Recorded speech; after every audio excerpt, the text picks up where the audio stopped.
This is CXO Secrets, the podcast that takes you inside the minds of business and technology leaders and reveals the strategies behind their success.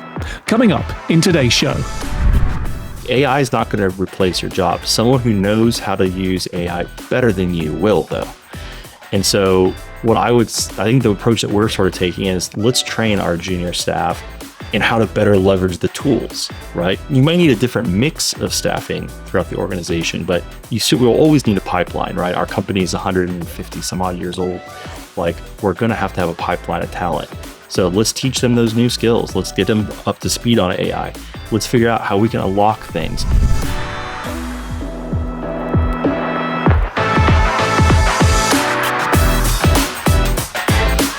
CXO Secrets is powered by EDS, going beyond connections.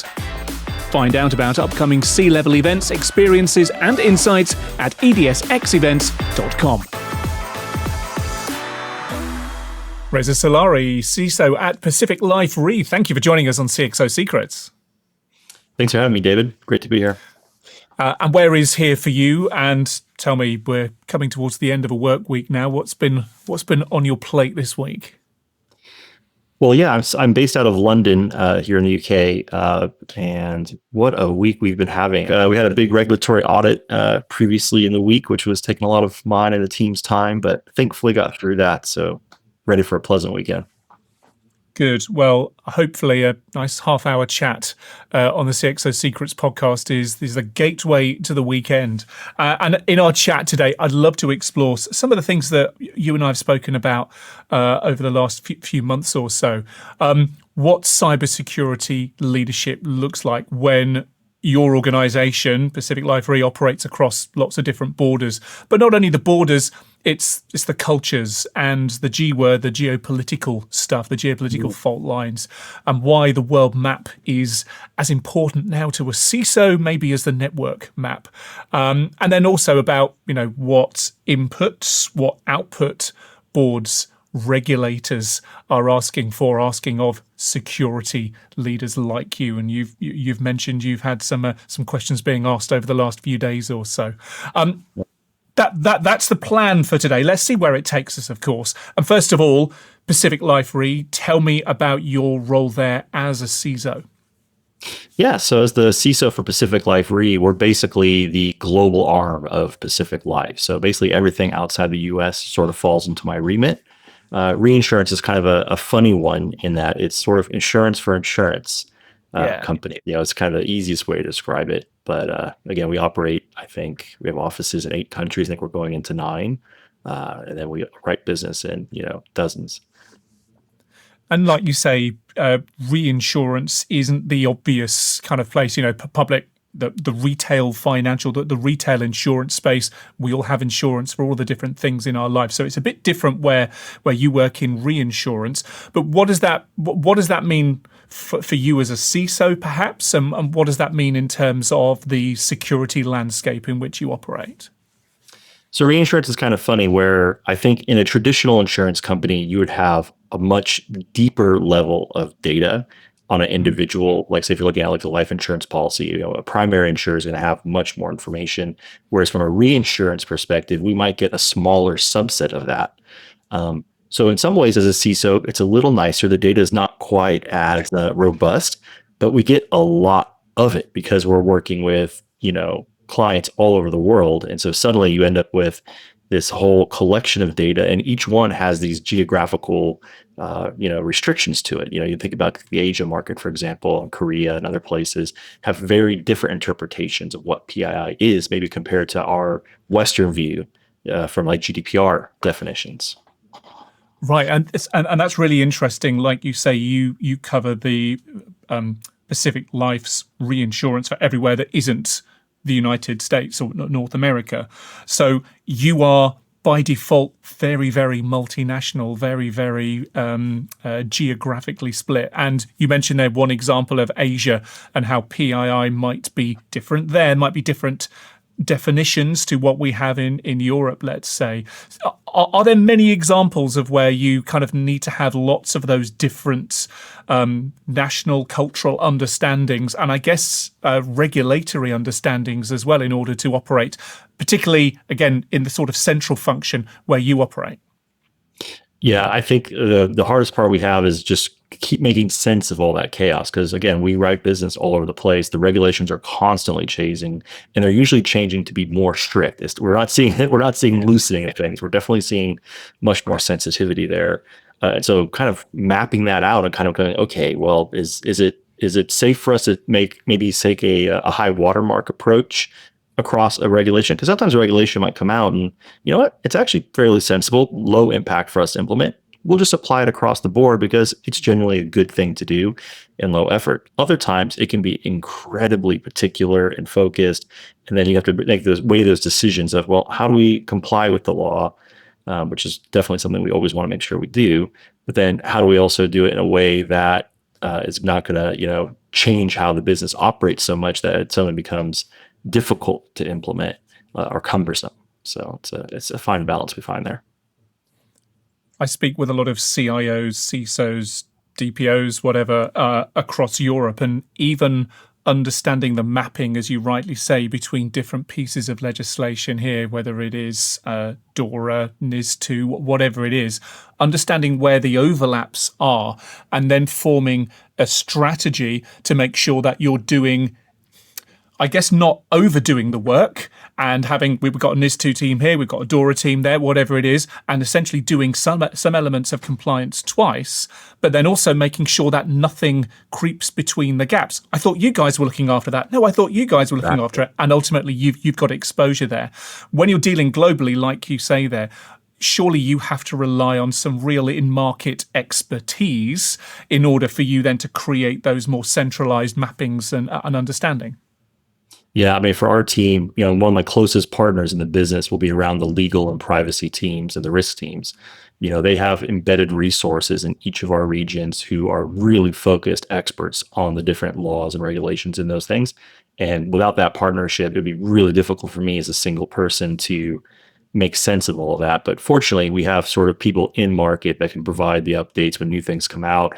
And more importantly, they can provide us the interpretations, because I'm really good at understanding cyber requirements, technology, and things like that.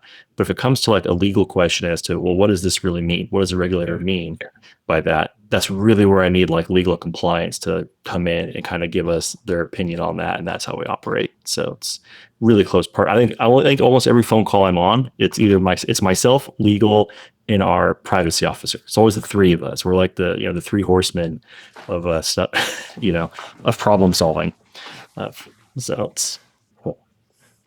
And I guess so that's one element of being a CISO working across a global organization where there are, I guess, almost binary thing. Okay, I know regulation isn't always binary, but certainly we need to have these boxes ticked. We need to have an understanding of this. We need to have a response to this. That's one thing.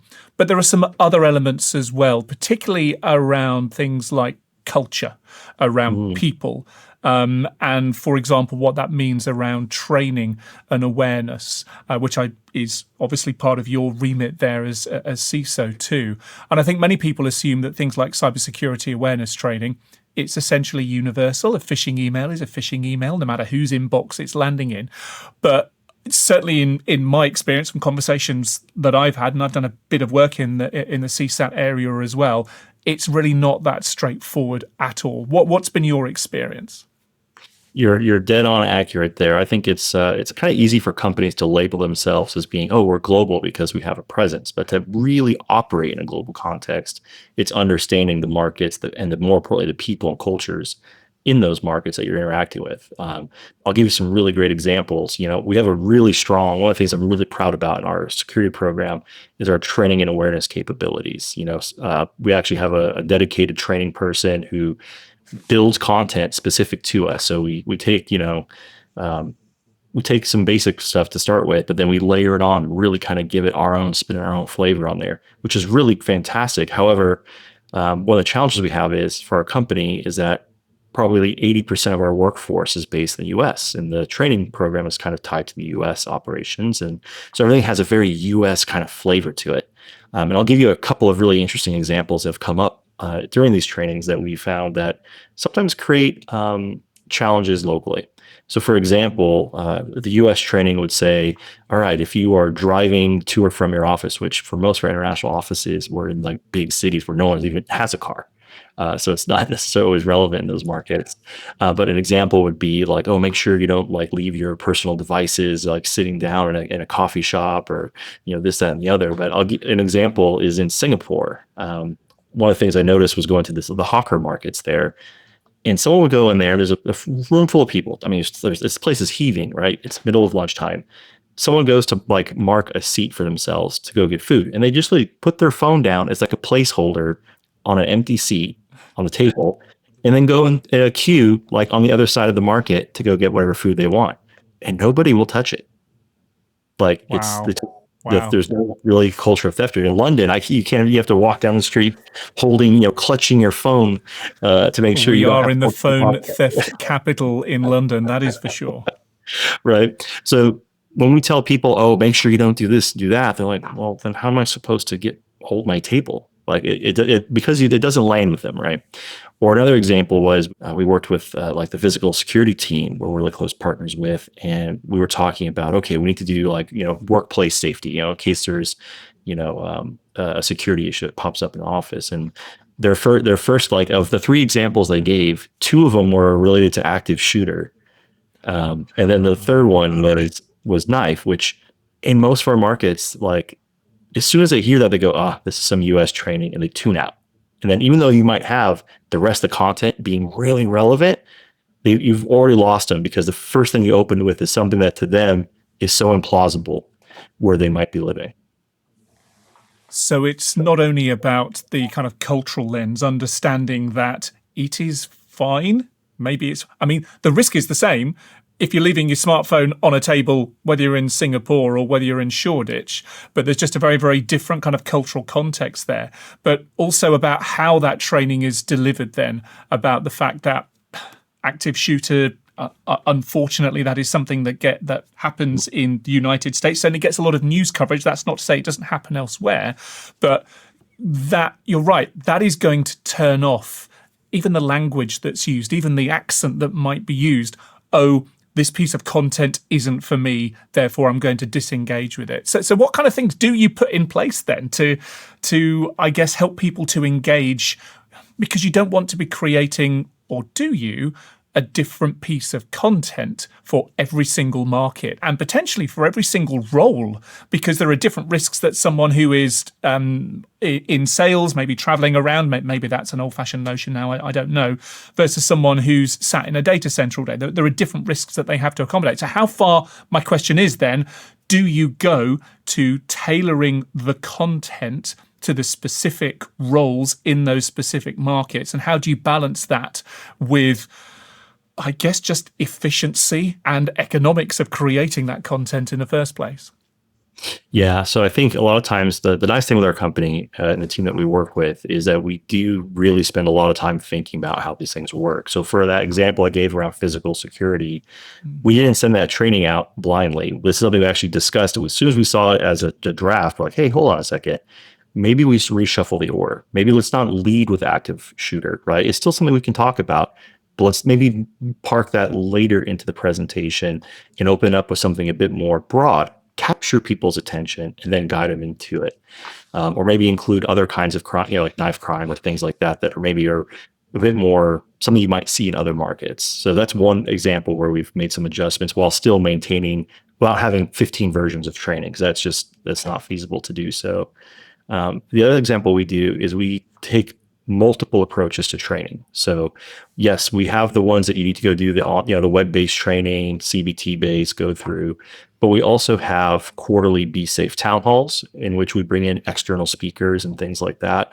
And that gives us an opportunity to add more color and context to the security discussion that maybe gets lost in some of these other areas. Additionally, we also do some localized meetings. So I have a thing that we call Cyber Connect that we do, where once a quarter we're meeting with just an individual office. So it's not like it's a broadcast across the company, but I might meet with the Korea office or meet with the Singapore office or the Sydney office, all virtually.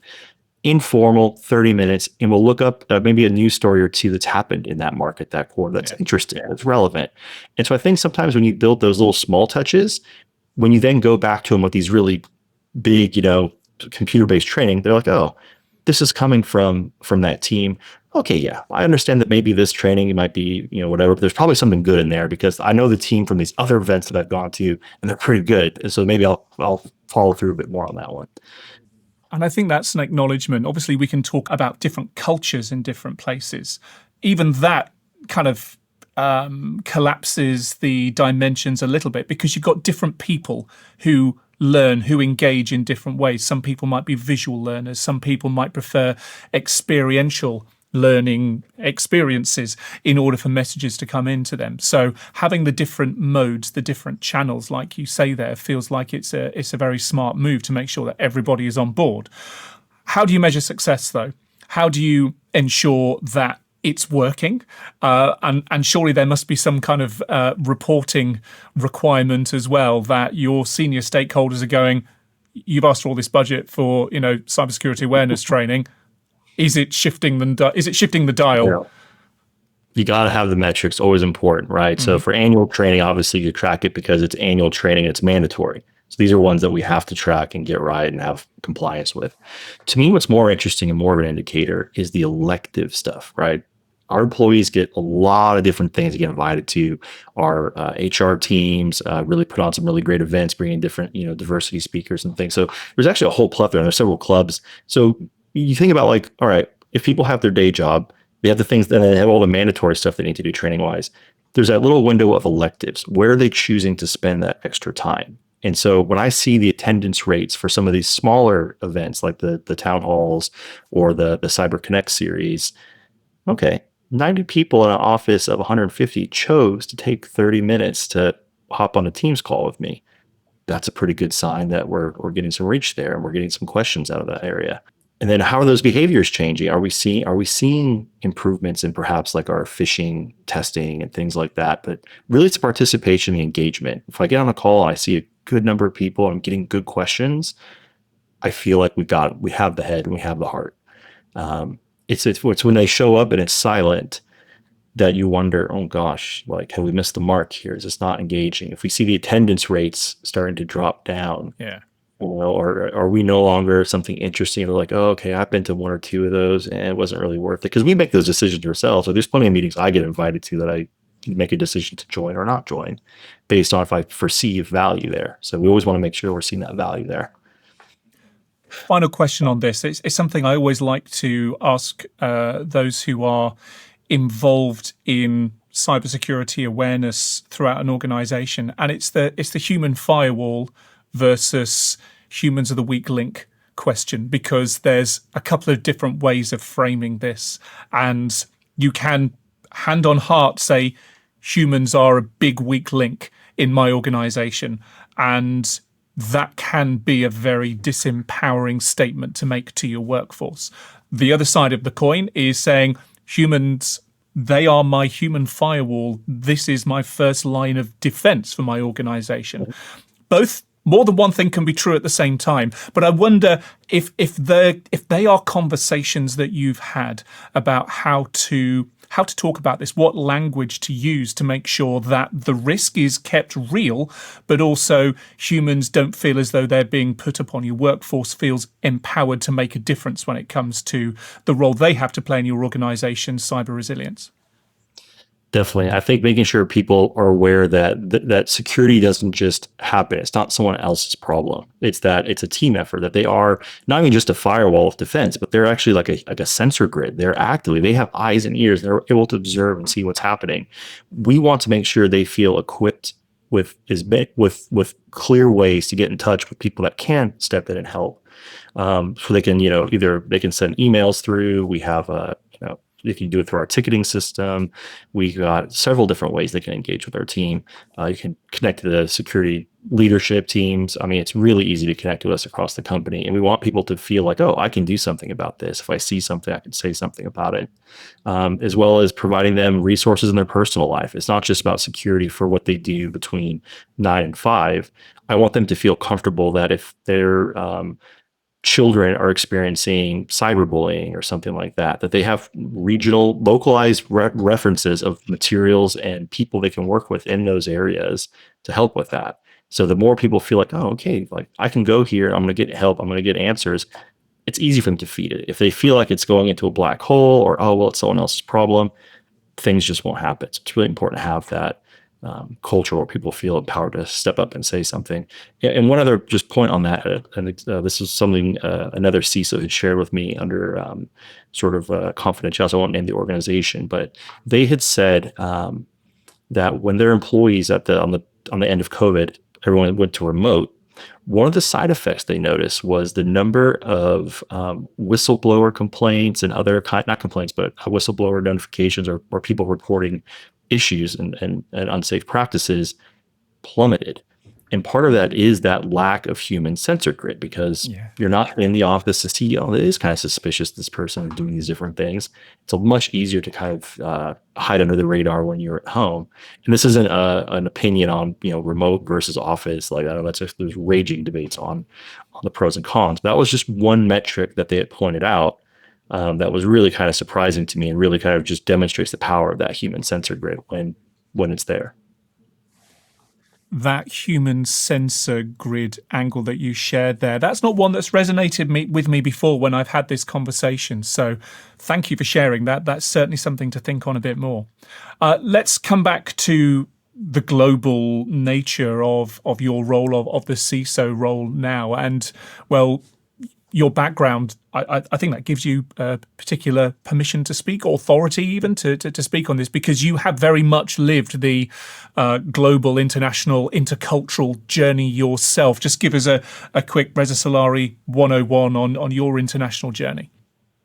Certainly. So I grew up in sunny Southern California, and when I graduated high school, I was kind of like, well, I don't necessarily know what I want to do yet. So I was thinking about university, didn't even know what I wanted to study. So I decided, well, I'll at least do something productive for 4 years while I figure out who I am. And I joined the U.S. Air Force. And sure enough, they asked, you get in the basic training, you get like a dream sheet. Where do you want to go? And people are writing, I want to go here, go there. Our instructor had said, who here just wants to get out in the world and go see something? It was me and 2 other people. And he just said, okay, write this code number on your sheet, which basically was worldwide anywhere. So just basically said, to the wind, to the assignment gods in Texas, where will you send me? And sure enough, they sent me to Aviano Air Base in Italy. So as a young airman, I think I had just turned 19, showing up in a foreign country. I'd only been to Mexico for like weekends growing up, which is, for Southern California, it's super easy. But to actually go somewhere, and this is before the Google Translate days or having an iPhone. So like, you want to get anywhere, like you have to figure it out, or maybe you have to print out, was it MapQuest or whatever, print out directions and hope the roads aren't closed. So yeah, I spent time there, really fell in love with being abroad and working with people in other countries. So that when I went back, it actually changed. I knew what I wanted to do after that. I went back to university in San Diego and studied international security and conflict resolution, which most of the people who do this program end up working either for one of the 3-letter agencies or State Department or NGOs that are out there in the world. So it has a really clear pipeline for that, for people that want to work abroad. And then from that degree and from that international experience, what's been the line to you being, I guess, what's been the journey to you being a CISO now, but then also in terms of that experience that you had, not only your learning to live in a different place, speaking with people from a different culture, but also the international security and conflict resolution degree that you mentioned there. What's been the journey of that in helping to shape how you do what you do now? Well, when I was in the military, I was doing communication. So that's really where I got into technology. And so that knowledge set combined with the desire to work abroad with different people really kind of came together and has shaped my career. So I went back to the United States, got my degree, ended up going back to working on a contract of the Department of Defense in Germany for 5 years. And during that time, I was traveling to London, all over the places in Europe, and ended up going back to the States for a little bit. And then I've came over to the UK. And so I've always just found myself getting drawn back overseas or wanting to be in roles where I could engage with people from all over. And that's probably my favorite part about the job now, but still taking that technology knowledge set and combined into those two things. So it's been a fun journey. Swapping sunny Southern California and beautiful Italy for slightly grayer skies of London. More power to you for following your professional nose, if not the climate one.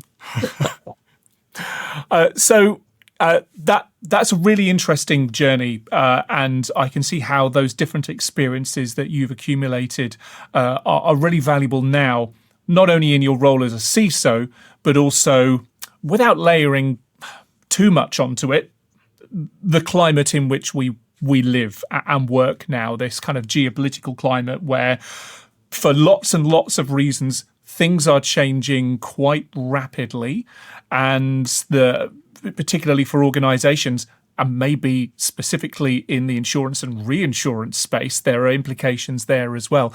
I wonder what this has meant for you then, what this geopolitical cycle that we're in right now means for you as a CISO. What has changed in terms of your international view, how that informs what decisions you make right now, and perhaps the conversations that you're having with senior stakeholders as well. What are the boards saying? How are they responding to the different risks that are posed by the world in which we live today? Yeah, there's a lot to unpack in that. There's probably like 8 questions that have been in there. Sorry. But yeah, I would say the biggest thing I've noticed the shift wise is interest. Right, we've dealt with geopolitics for ages, and some industries have always been really close to it. Right, if you're working in shipping or petroleum and things like that, they've been watching this space for decades. I think it's now we see this more of a broad awareness of the impact of geopolitical risk. It's things that are becoming more normal for boards and management to be discussing. Whereas in previous times, like obviously when I was working for Department of Defense, we cared about it, but outside of those kind of industries, that's just problems over there. It was something that maybe impacted the market, stock maybe would go up or down, but it was never like really tied in. And I think now there's just genuine interest there. I think for CISOs are getting pulled in these conversations more because one of the things for us is having really tight relationships with government, law enforcement, intelligence agencies as part of our job for information security. But those relationships are going, well, wait a second. The CISO is already plugged into all these organizations, or he's meeting with people at the embassy and doing these different things. We can ask him about geopolitical stuff too now. And so you're getting pulled into more conversations that aren't even directly cyber related, but purely because you have awareness of that through the partnerships you've built, just trying to do your normal, technical role. So you suddenly become really popular with these extra conversations, which can be a challenge. Because you need to stay up with it. And I think the thing for a CISO is it's going from thinking about these relationships in terms of how's it going to help my cyber program, but really now thinking about, okay, well, what do these geopolitical impacts have on the business? And can you actually listen to the information and intelligence you're getting? And then in your mind, translate, I know what this means to me as a CISO of a reinsurance company. And here's how I can inform our risk teams about this and help management make it may not necessarily drive a decision, but at least they can make more informed decisions based on that little extra bit of information there. And we can help them connect those dots.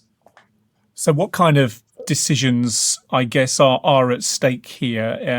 Strategic decisions about, placement of data centers or whatever it is. What are the different ways in which this intelligence and this global awareness manifests itself for you as a CISO there? Yeah, I would say, if the business is considering entering into a new market, obviously the financial numbers have to make sense, right? That's table stakes.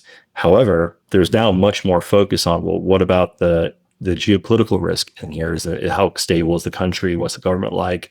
What's the relationship with the US, right? And under the current administration, again, I don't want to go too much to politics, but people have to now consider, well, if I do business in this country and that country maybe is not popular with other countries, is that going to impact us in other markets, right? So there's kind of a perception. For example, if you're a Western country and you're thinking about opening up an office in, let's say China, for example, that might have some political blowback for you in your home market, depending on how it's perceived. It may not, but that's something that you at least need to consider and make a decision around. Or you think about our role in operational resiliency. In the face of an outage or a service provider failure, can we still operate? And now we're starting to think about it from like a war perspective. It used to just be, okay, I need to make sure my data centers are, so far away from each other and this and that. Now you're actually thinking about, well, gosh, if I have a data center parked along a border of a country that maybe is in a conflict area, oh gosh, like what if there is a drone that misses the border and hits my, you now have to worry about that, right? It's a new phenomenon that we're kind of living in now. So you might make different decisions to go, oh, actually, maybe I'll put my backup data center somewhere much further away. And maybe I'll even still then do an additional backup in a third market just to have that extra layer. So we're not really factoring these things in now. Much more. It used to be a bit more, I would say, you acknowledged it, you put a tick box to it, but now we're really spending time thinking about it and doing the research. I love my podcasts, and one of the podcasts that I listen to in order to try and keep abreast of what's happening politically worldwide is The Rest is Politics. It's a chart-topping podcast. As a CISO, what do you do to try and make sure that you are as literate, as up-to-date as possible with what is happening internationally so that you can advise the different moving parts of your business with the best intelligence possible? I'm still kind of old fashioned where I like to pick up something with my hands. So I do love some of the prints stuff. So like The Economist is on my normal rotation.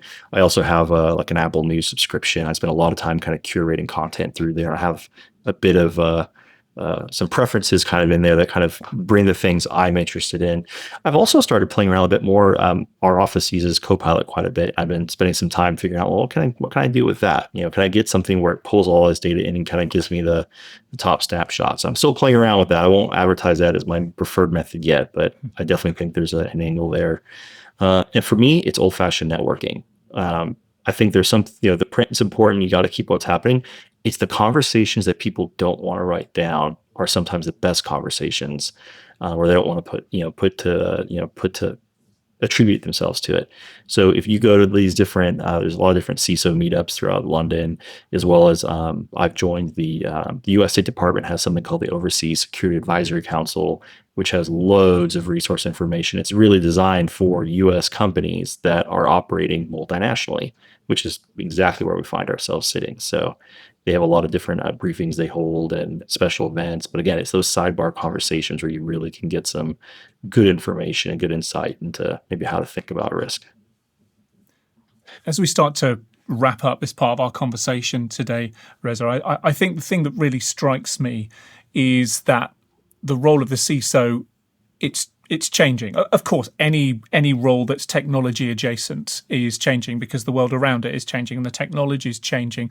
But it's not just a technical function anymore. And goodness knows, you and I, through your peer groups and events, and me in the role that I play, we speak with a lot of CISOs, many of which have come from a technical background. They started off as sysadmins, network administrators, cybersecurity awareness specialists, and they've ended up in a CISO type role, very much from a technical background. But the conversation that you and I have just had over the last half an hour or so really points about, and that's fine, and that's important, but really there is a whole other world, literally, out there that's informing the different ways in which I need to think about protecting my organization that are as important now, particularly if your organization itself is an international one. And I think that just means that it's this broader view on how CISOs need to develop themselves, what organizations are expecting from them. There isn't a question in there. It's just a reflection, really, on the conversation that we've had and on some of the conversations I've had with CISOs who do come from that technical background. But I guess it is an awareness of as many things as possible, but a recognition that the global context in which you and your role operate is now more important than it ever has been before. Yeah, especially if you never even thought of yourself working for a global organization or being in a global role. The reality is the world is coming to us, whether we like it or not. And so we have to be really prepared to understand that world and think about how it connects to our business. because you can't even make a good technology decision unless you can pull all those elements together and then make a decision from that. You've put that far more succinctly than I ever could, and that's why you do what you do so very well. Reza, thank you for that. I'm not going to let you go yet, though, because there are some questions that we put to all of our guests. This show's called CXO Secrets, so I have to ask you, what is your CXO secret, Reza? Put your modesty to one side for a moment. What's the key attribute that you believe has helped you to do what it is that you do today? Being open to feedback. Everyone says like, oh, I take feedback. I like feedback, but genuinely build up the trust with people the people you work with, the people you work for, other key stakeholders. Get them to get their guard down. Build up enough trust where they feel like they can really be real with what you do well, but more importantly, what you can do better. And then take that to heart. Don't take it personally, but take it to heart and do something with that. I've grown so much from tough conversations. And so don't hide from the tough ones. Lean into them. We do a pass the question here on the show where you have an opportunity to put a question to a future guest, whoever they may be. First, though, we have a question for you from a former guest, Eric Upchurch, CTO at Fort Worth Independent Schools District, and he asks this question. The capabilities of AI have greatly eroded junior roles in all of our organizations. I guess my question is, how are CXOs dealing with this issue, and how are they planning to invest resources in hiring and mentoring junior roles going forward? I'm concerned about that. We need to create more seniors, and they have to come from juniors. And so I wonder how CXOs are dealing with that. I would say that I think companies that look at this very short-sightedly will tend to go, oh, well, we don't need all these people and ditch it. To me, I think if you're thinking about it the right way, AI is not going to replace your job. Someone who knows how to use AI better than you will, though.